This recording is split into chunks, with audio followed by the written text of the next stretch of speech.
तुम्हारा उसलूब तबलीग, अंदाज तबलीग ऐसा हो, मुदल्लल होने के साथ इतना नर्म हो कि अगले के दिलों में उतर जाए।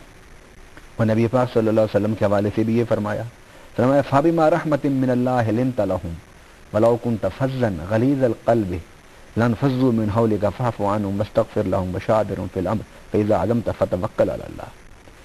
फरमाया है मेरे प्यारे नबी सल्लल्लाहु अलैहि वसल्लम, ये जो तेरे इर्द गिर्द लोगों का हुजूम है और तेरी बात सुनने के लिए झमघटा रहता है, गो ये सुनने वाले तेरी बात के मुखालिफ हैं, तेरी बात से मुत्तफिक नहीं है, लेकिन फिर भी ये तेरी बात सुनने के लिए जौक दर जौक आते हैं और तेरे पास बैठते हैं, मेरे प्यारे अभी तेरी बातें सुनते हैं।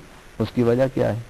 लिम ताला हूं कि तू नरम मिजाज है, तेरा अंदाज गुफ्तगू का वो इतना शुस्ता, इतना प्यारा और इतना गैर मुतनाज़े और तानो तशनी से पाक है कि अपने तो अपने तेरे इर्द गिर्द इकट्ठे रहते हैं, लेकिन उनके साथ जो अभी तेरी नबूवत और रिसालत पर तेरे साथ मुत्तफिक नहीं है वो भी तेरे इर्द गिर्द हैं। उसकी वजह यह है कि तू बात बड़ी नरमी से करता है, बड़े प्यार से करता है।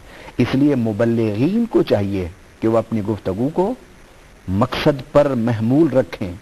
मुबल्लिगीन को चाहिए कि वो अपनी गुफ्तगू में नरम लहजा इख्तियार करें। मुबल्लिगीन को चाहिए कि वो अपनी गुफ्तगू में किसी पर तान, किसी पर एतराज, किसी पर बुरा भला अंदाज इसको ना इख्तियार करें। अच्छा रब साहब, आप कुरान और सुन्नत के हवाले से ये बता रहे हैं कि मुबल्लिगीन को अपने लहजे को नरम रखना है, जबकि हम देखते हैं कि बाज़ दफ़ा बाज़ लोग जो हैं वो अपनी राय को हतमी समझते हैं, अपने इल्म को आखिरी इल्म समझते हैं, और कई दफ़ा ये भी देखने में आता है कि तशद्दुद का रुझान भी आ जाता है तबलीग करते हुए। आप क्या फरमाएंगे? इसमें कुरान पाक ने बड़ा दो टोक मौक़िफ़ इख्तियार फरमाया, इन्नल्लाह ला युहिब्बुल मुअतदीन, कि अल्लाह हद से गिरे हुए लोग, हद से बड़े हुए लोगों को अल्लाह पसंद नहीं करता। इसी तरह कुरान पाक में अल्लाह ने फरमाया उदु इला सबील रब्बिका बिल हिकमति वल मौइज़तिल हसना, या प्यारे नबी सल्लल्लाहु अलैहि वसल्लम लोगों को अल्लाह के रास्ते की तरफ बुलाओ, अच्छे अंदाज से, अच्छे वाज से बुलाओ। और वजादिलहुम बिल्लती ही अहसन, और अगर कहीं मुनाजरा मुजादला भी पैदा हो जाए तो अहसन तरीके से करो, इसलिए कि इस्लाम आर्गूमेंट से नहीं रोकता, आर्गूमेंट का तरीका सिखाता है। आप कुरान पाक पढ़िए, कुरान पाक में अल्लाह ने तौहीद की बात आई तो फरमाया हम भी दलील देते हैं, तुम भी दलील दो। नबूवत और रिसालत की बात आई तो फरमाया हम भी दलील देते हैं, तुम भी दलील दो। जब वही और कुरान की बात आई कि अल्लाह की किताब है या नहीं तो फरमाया हम दलाइल से साबित करते हैं, तुम दलाइल से साबित करो। कुरान पाक में कदम पर, हर कदम पर फरमाया कुल हातू बुरहानकुम इन कुंतुम सादिकीन, अगर तुम सच्चे हो तो तुम दलील लेकर आओ। और कुरान पाक में अल्लाह ने फरमाया कुल हाज़िही सबीली अदऊ इलल्लाहि अला बसीरा, सुभान अल्लाह। फरमाया कि ये मेरा रास्ता है और मैं किस तरह लोगों को अल्लाह की तरफ बुलाता हूं, अला बसीरा, बसीरत की बुनियाद पर, दलाइल व बराहीन के साथ बुलाता हूं। फरमाया कि अगर किसी ऐसे इंसान से जो नबूवत और रिसालत और वही के मामले में तुम्हारे साथ मुत्तफिक नहीं है, इख्तिलाफ करता है, तो तुम्हें चाहिए कि तुम इन चीजों के दलाइल पेश करो और उसके दलाइल सुनो। वजादिलहुम बिल्लती हिय अहसन, अगर मुजादले की कैफियत भी पैदा हो जाए तो तब भी हुस्ने मामला का दामन हाथ से न छोड़ो। ये अल्लाह ताला ने सिखाया।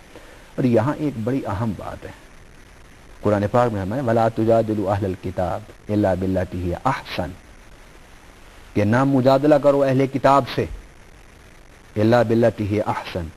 और अगर मुजादले की कैफियत हो जाए कि वो अपना मौक़िफ़ पेश करें, तुम अपना मौक़िफ़ पेश करो, तो इल्ला बिल्लती हिय अहसन, उसमें हुस्ने तरीक, हुस्ने अंदाज, खूबसूरत तरीका, इसको मत छोड़ना। अगर हम मुसलमान मुबल्लिगीन दीन की, कुरान की, इस्लाम की तबलीग करते हुए غیر شائستہ انداز اختیار کریں گے تو یہ ہمارا غیر شائستہ انداز کہیں ایسا نہ ہو کہ دوسروں کے ذہن میں یہ پیدا کر دے کہ مسلمانوں میں شائستگی کی کمی ہے۔ اسلام صاحب، ہم یہ کہہ سکتے ہیں کہ مسلمانوں کو تبلیغ کرتے ہوئے اور غیر مسلموں کو تبلیغ کرتے ہوئے کچھ فرق جمع رکھا جاتا ہے؟ مسلمانوں کو آپ تبلیغ کریں گے تو اس چیز کی جس کی ان کو ضرورت ہے، وہ کلمہ پڑھ چکے ہیں، مسلمان ہو چکے ہیں، اب انہیں مقصد دین آپ سمجھائیں گے، انہیں مقصد وحی ان کو بتائیں گے، زندگی اسلام کے مطابق ڈھالنے کا انداز ان کو بتائیں گے، ان کو انفرادی اور اجتماعی زندگی کے معاملات ان کو آپ سمجھائیں گے۔ یہ تو آپ مسلمانوں کو، اور جو غیر مسلم ہیں تو تبلیغ تو انہیں بھی کی جا سکتی ہے، وہ اس لیے کہ تبلیغ کا مقصد معنی کیا ہے؟